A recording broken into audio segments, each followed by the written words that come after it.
Okay, I think traditional accounting firm advice is lagging behind here. There's another example of where the accounting firm and all professional services, where that model hasn't kept up fast enough with the internet and all the things that ought to change about how you run a practice. So we're going to talk about micro niching. What does that even mean? How I think it's actually quite different to traditional niche accounting firm advice. So come on in. Let's talk we micro niches.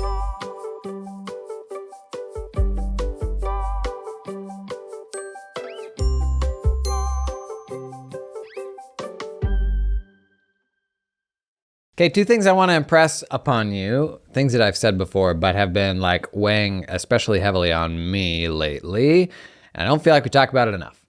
One, you have a distribution problem. So many of virtually all accounting firm problems stem from pricing. Not necessarily pricing problems, because obviously pricing is a massive spectrum. But if you could charge double what you charge now, that makes most of your problems go away. Staffing shortages, overwork. It's usually as simple as that. And generally pricing problems are actually distribution problems in disguise. You haven't found the people who will happily pay you more for what you already do. And most of us are living in a little itty bitty microscopic bubble of like within the larger ecosystem of people that we can help. So two big things I want to impress upon you. One, you have a distribution problem because the internet enables access to way more people than we're currently accessing. And two, we can't comprehend how big the world is. And there's just so many examples of this that I see every single day of us underestimating how big and complex the world is because our little heads evolved in these sort of tribal setups where you only have so many relationships, and we cannot comprehend the notion that millions of people could see something that you make. Like we can't get our heads around it. And I always hear the analogy of, you have 10,000 followers or something like that, and you think about all those people in a room, and it's like, gee gosh, that's so many people. When the reality is, you just simply post something in social media, and way more people than that oftentimes will see it. So our heads just can't get around how big the world is, and as a result, we don't lean into the bigness of the world, and a byproduct of that bigness, the specificity that's out there, just how many people there are with very, very specific problems. I often hear this around myself and my job now, basically just to be visible and be helpful. A lot of people say they see me everywhere on conferences and stuff like that. The reality is we're in such an itty bitty echo chamber. I think probably less than 1% of accountants have ever heard my name.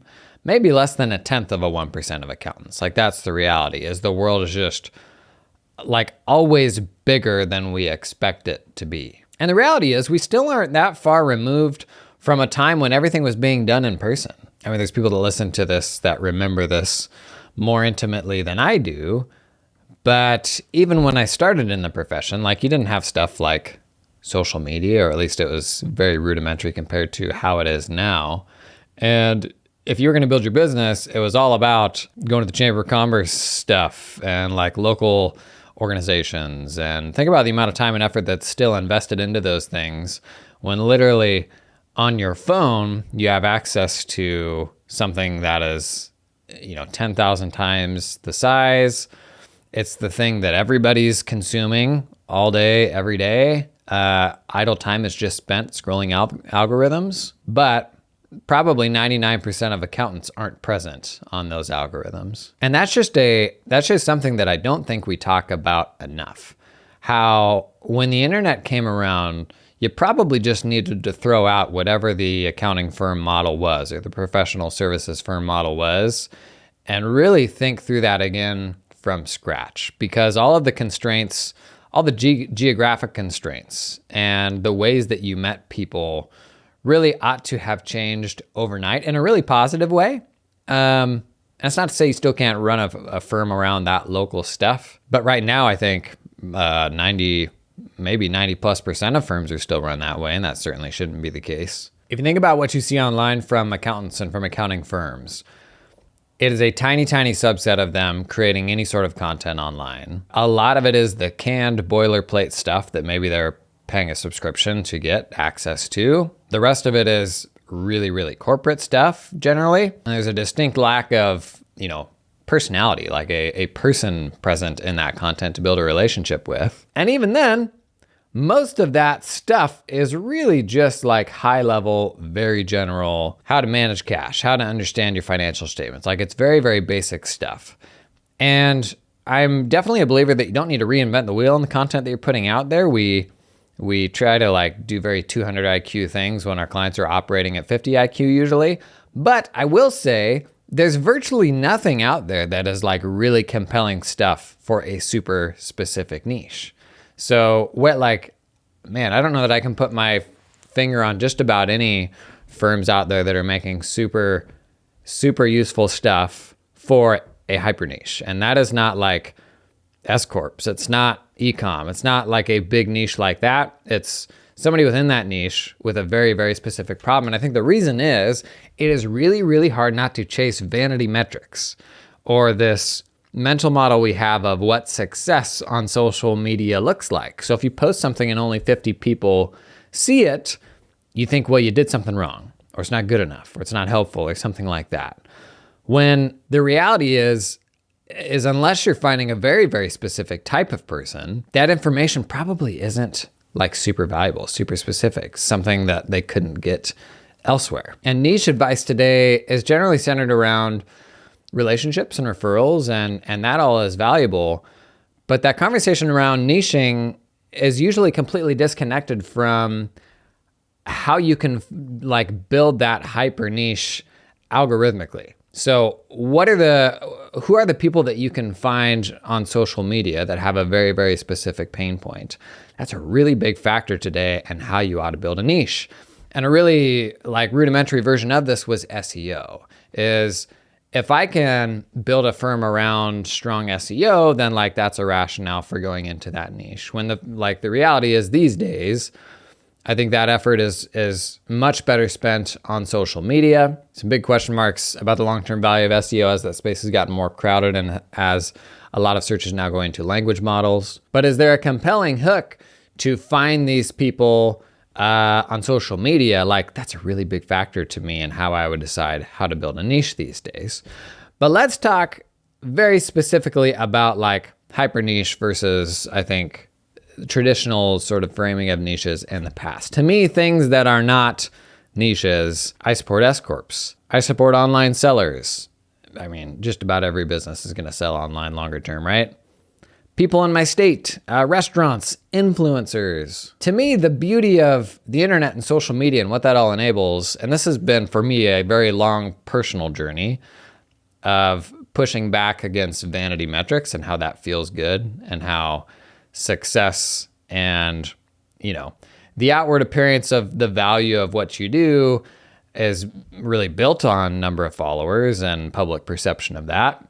A great example, I was hanging with my brother over this last weekend and he's like, man, you've got a lot of followers on LinkedIn. And I'm like, really? I kind of I think the opposite, because I look up to these mainstream influencer types who have loads and loads of followers, but I feel this pressure to have this outwardly impressive sort of following and lean into these vanity metrics, right? But I think this ultimately gets in the way of us being really helpful to a super specific type of person. To go back to the analogy or metaphor or whatever it is that I use quite a bit, if you're in that bookstore and you're walking by and there's a book on the shelf, that thing, what you're targeting is something that is so specific to that type of person that they stop in their tracks and they're like, oh my gosh, this is a thing that is for me.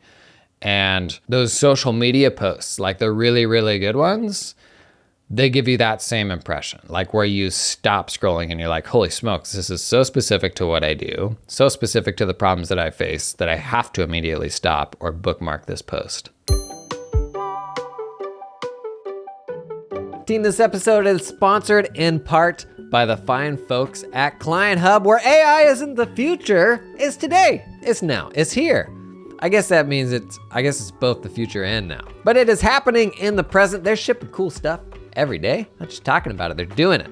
They got a new landing page, Your Firm on GPT, where they kind of outline their vision for the stuff they've already shipped and the stuff that they are working on. Starting to get clients in on, or firms in on like early access to provide feedback on this stuff. Leveraging AI everywhere in Client Hub and yielding, how's this sound? 90+% time savings in many aspects of the work in your firm. The 3 core concepts, they're building this around: 1, generate it, using AI to generate stuff that normally you would have had to do yourself. Think emails, tasks, that sort of thing. Answer it. Don't just search by text, a more intelligent version of text that sees into your meetings, your emails, all that stuff. A lot of the stuff we've been talking about on the show. And 3rd, up-level it. Summarize meeting notes, tell you what's inside a file without having to open it, sentiment analysis, whole bunch of cool stuff. In the coming weeks, we're gonna be talking about like the actual stuff that they've shipped so far and the stuff that's coming soon. That is Client Hub. To learn more about that and what they're working on, check out the link in the show notes.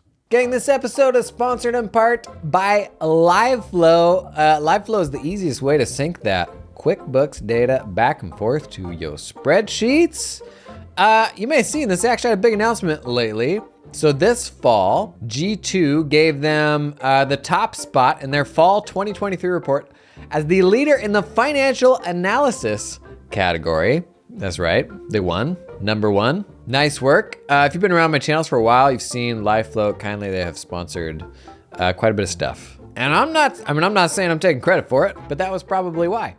If you're not familiar with LiveFlow, super easy way to sync that stuff, sync your QuickBooks data back and forth with Google Sheets. They got a whole pile of templates too to make the process of building that stuff for the first time as easy as possible for you. Stuff for managing cash, AP, KPIs, like everything you can imagine. Sync that data into your existing sheets to make them smarter, get it to auto sync, or build your like custom new sheets that talk with QuickBooks totally from scratch. Pretty cool tool. Check that one out at liveflow.io.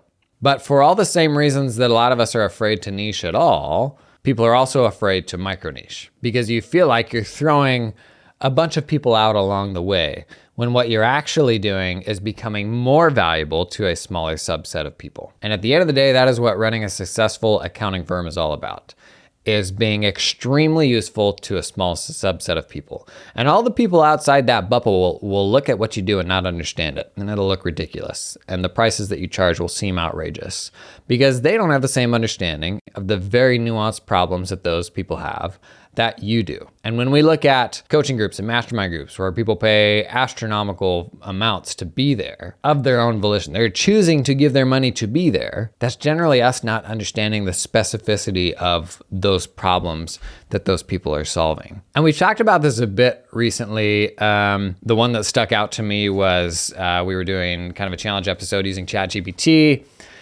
and the Web3 stuff. And it was like, real estate NFT holders. Like that was a really fascinating, very specific micro niche to me. And I found more and more when I'm brainstorming, I will turn to ChatGPT or another language model to help me think to like a greater level of depth on these things. So I think it's helpful just to solidify like what is that, like when we say micro niche, what actually is that, to think through some examples. So I got a prompt here. You are a master CPA consultant to accounting and tax firms. You have a deep, nuanced understanding of every micro niche that accounting firms serve. I currently serve the e-commerce niche. What are 10 micro niches within my niche? So say you got an e-commerce niche, I label it whatever you want. What are 10 like micro niches within that? Some ideas here. 1, drop shipping accounting. This involves businesses that sell directly from suppliers to consumers. The accounting intricacies include tracking cost of goods sold, sales tax considerations, and international transactions. Subscription box services. Digital products and services, such as ebooks, software, or streaming services, have specific needs around sales tax licensing and revenue recognition. Multi-platform retailers, businesses that operate on Amazon, eBay, their own website, all that. Handmade goods have unique challenges around labor costs, complicated revenue streams from craft fairs, online stores, or consignment shops. 6, print on demand. Businesses that produce an item after an order has been made. They often deal with royalty payments, licensing agreements, potentially high advertising costs. Influencer-backed stores, so e-commerce sites that are backed by social media influencers. Private labeling, these are like companies that do branded merchandise, that sort of thing. High-risk industries, adult entertainment, tobacco, firearms, who have legal constraints, high processing fees, specific tax considerations. 10, international e-commerce, firms that sell products internationally and have to deal with exchange rates, multiple tax jurisdictions, import, export, duties, and all that. Those are all e-commerce, right? And even those, like especially international e-commerce, even a lot of those you could go further into. So high risk industries, you go into adult entertainment, tobacco, firearms, marijuana, like a number of these things you can go even further into. And I just see us still being too fixated on the volume model of making money, on the path to making more money being serving more clients. And similar to how in the land of social media, we have these vanity metrics. I see a lot of vanity metrics around firms too, where we're like, a successful solo firm is one that's reached, $1 million in revenue, or X number of clients, or you've built a team to a certain size or something like that. When I don't think this takes into account the fact that the internet enables a different level of specificity in the people that we serve than has ever been possible before, because for the first time you can find those people. And the bigness of the world is made accessible by the internet, by social media. And so you can serve a much, much more specific type of person than ever before because you have reach to them anywhere. And if we think about how things are trending over time, like in my mind, this is the age of the hyper niche, and the future is just going to get more nichey because the internet's going to continue enabling greater reach. You have an entire generation of people who have grown up consuming social media, many of them creating stuff themselves on social media, as opposed to the current generation of most business owners where social media didn't even exist when they grew up, right? So everybody's going to be creating stuff. The platforms will continue to get better and more specific. So everyone will have greater reach, but simultaneously, everyone will be able to find greater specificity in the people that they reach. Another huge one is language barriers are practically being eliminated now. A big trend on YouTube is being able to publish videos in 50 plus languages virtually instantly. And the AI translating and dubbing of like even how their mouth moves is unbelievably good now. Like honestly, probably in the next 12 months, I'll be able to publish all of my content in 20 plus languages instantly, like without it creating a whole ton of extra work. And it will look like me speaking that language, and it will sound like my voice, virtually indistinguishable. And that is going to impact the people that we can reach and the problems that we can support. So if we have right now foreign language speaking folks who sell into the US and have US tax compliance issues, most US based people who don't know how to speak another language, like they're not able to serve those folks. Those barriers are about to go away. And in general, the world's just getting smaller. Not only like, for me across the US, but around the world is just getting smaller in general because we're all more connected. And so if we think about the direction that things are trending, it is more and more and more specific. But the big tripping point for a lot of people, I think, is the inability to get over those vanity metrics and what we see success as online, because there's still a lot of glorification around those mega celebs and your internet points being a product of how big your following is and all that, rather than how meaningful the problems you solve are. And I shared like this is something that I've struggled with a ton, because I could go out and make cool mainstream stuff and all of my vanity metrics would be way bigger. But you know what I don't know that I could do is like build a very meaningful business around that, as opposed to knowing who I'm good for, which admittedly is still a huge subset of the profession. Like I've kind of settled on small firms, 10 million and under, and that's still a massive, massive pool. But had I not done that, when I hang out with my brother over the weekend, and we're just talking about how things are going, and I could have been like, no, I actually have like 100,000 followers on LinkedIn. He would have been like, wow, you are a mega celebrity. That is so cool. But the reality is that business would probably be a tenth the size of the business I've been able to build with much greater specificity, right? Team, let me tell you, this episode is sponsored in part by Copilot, the portal that makes all of your wildest dreams come true within the business context. Name of the game with Copilot is flexibility. The notion that you can build that client portal to do any old thing you want it to do because your needs They're unique. You know, us accountants, we are absolute snowflakes. Nobody understands the problems that our clients have quite like we do, which makes nobody more equipped to know what they need than me. Don't tell me how to work with my client, how to collaborate with them on a website. You're lucky I don't know how to make the software, because I'd make just what my client needed and they would love it. Well, gang, that day is here because Copilot gives you the ultimate flexible platform to put any old thing you want in that portal. Totally customize each section, customize what different clients and different client groups see, because your clients aren't just a bunch of drones that are all the exact same and need the exact same thing. And if you really wanted to be that locked down and serve everybody the exact same way, then you'd be off running some sort of software startup that's just gonna serve up this vanilla, lame, boring version that's the same for everybody, doesn't take into account their actual needs. That's not you though. You're better than that, okay? And get a client portal that'll lean into the snowflake that you are and the specific needs your clients have. Is that a bad thing to say? Does snowflake have like too many negative connotations? You know what I mean. Nobody understands the nuance like you do, okay? And Copilot's the portal that'll meet you in the middle. Learn more about this one at the link in the show notes. This episode is sponsored in part by the fine folks at Cloud Accountant Staffing. Do you hire accountants? Bless your little heart. Not the best part of the job, in my opinion. Not something I ever enjoyed. Well, listen, you can build your accounting dream team with talented offshore accountants in the Philippines that work 100% full-time for your firm.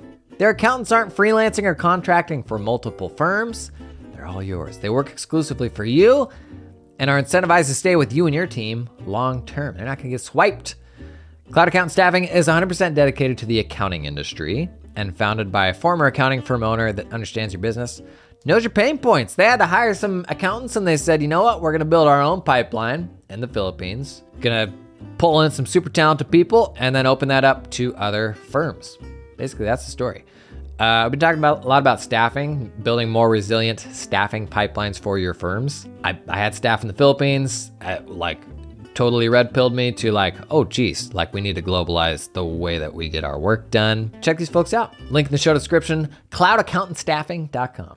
So if micro niching is the future and things are gonna continue trending that way, how do you build it? I think that's where most people are at now. The folks who grew up doing social media or wanting to be a YouTuber or whatever that was, I think this comes a lot easier for them than most of us who did not grow up with that or didn't grow up with those ambitions or are still stuck with seeing themselves on camera or the struggle of what do I actually have to say when you've literally spent years and years learning things that nobody else knows and people pay you handily to help them with problems, yet somehow we still don't have anything to say, right? It's just a mental shift. Everybody started there. For me, it was definitely a learned skill. But then how do we find those people? How do we reach the massiveness of what the internet enables to find the bottom of a mega filter to find the people with really, really specific problems who will pay me really handsomely for what I do? Two paths to building them in my mind. One, attract them. I think in the future, I've heard said, and I somewhat agree with this, that basically down the road, we're all media companies, because how we define media companies today are companies that are creating, that are producing stuff. But in the future, when people aren't going through the yellow pages or the white pages or whatever it was to find the plumber or the accountant, and when we're spending more and more of our time on algorithms and consuming things there, and what lives in that algorithm gets more nuanced and more specific to that type of person, that's how people ultimately find solutions for problems. So you look at the percentage of consumers spending that has shifted to influencer marketing and stuff that people discover on TikTok and on Instagram, and they make buying decisions because of that. There's a very real B2B side of that we're just now discovering, as opposed to the B2C, where e-com has been massively driven by influencer marketing and the virality of a TikTok popping off that features their product. B2B is going to go the same direction with increasing levels of specificity. And so by today's definition of what a media company is, in the future, most companies probably look something like what you would call a media company today, because they're consistently creating stuff to attract people. And it's really, We look at the really impressive stuff and that's scary.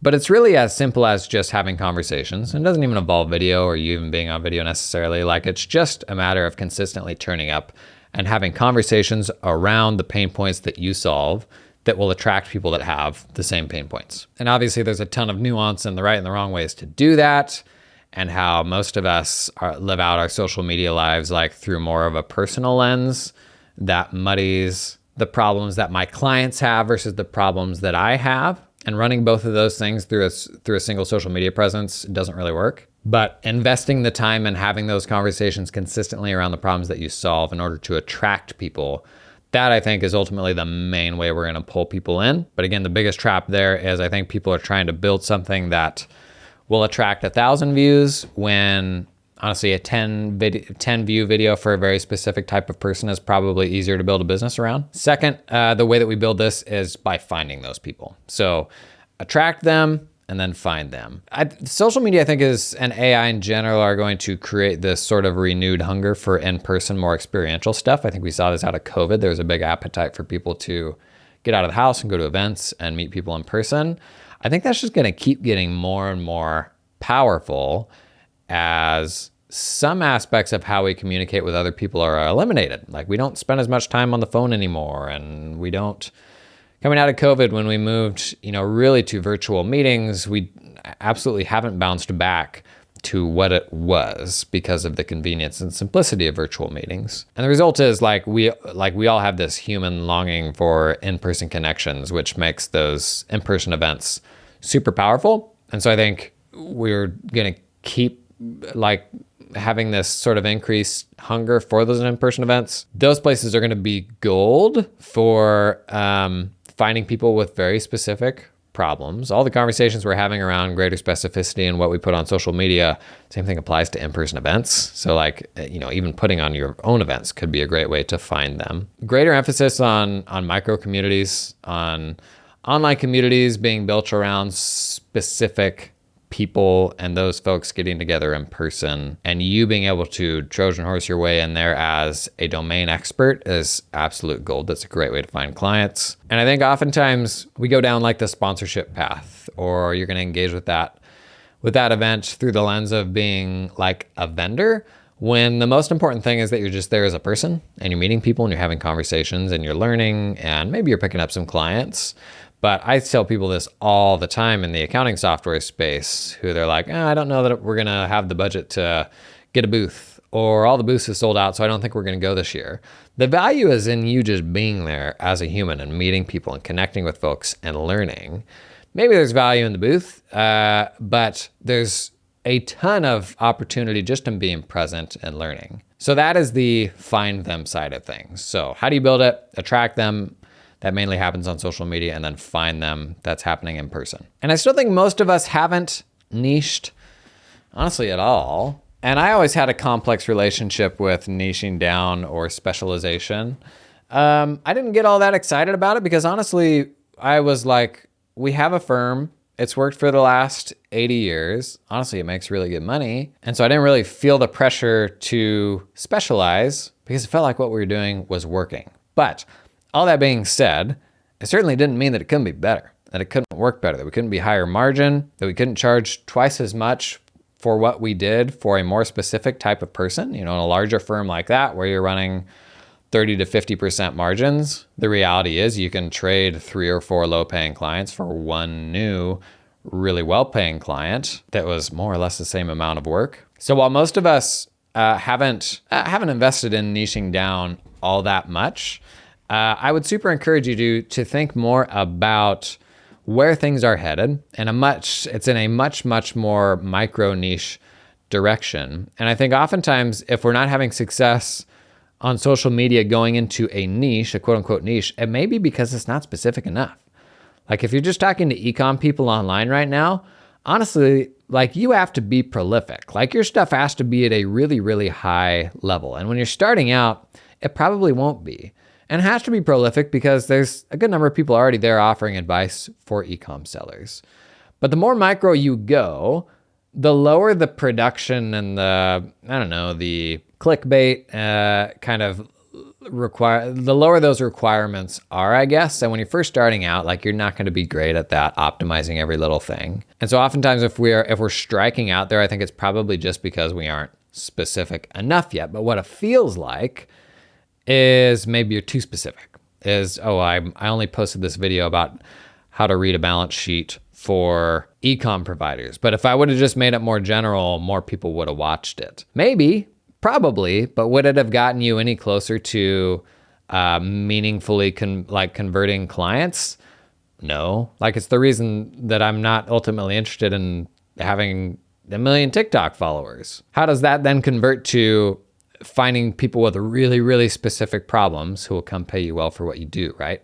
If we're just playing the volume game, that's a hard way to build a firm, and that stuff's getting eroded every day by productized solutions and AI and all this stuff, right? That's not really where we're setting up camp. So I'd encourage you to find even more specificity. As I was kind of brainstorming with this, I did that exercise of hopping into ChatGPT and saying, how can I give me like 10 micro niches within this niche? And it's actually really good at that, pulling out a lot of stuff that I didn't think of. We went through that e-com example, and frankly, some of those e-com micro niches could have been split out even further. But if you're thinking through, even what you're going to niche into, and you have an interest that's vague, like, gaming or sports or marketing, figure out ways to drill into that much further to be able to speak to a specific person, or combine that interest with another interest of yours or something that you may have domain expertise in from your past to get to something more specific. I think that's ultimately the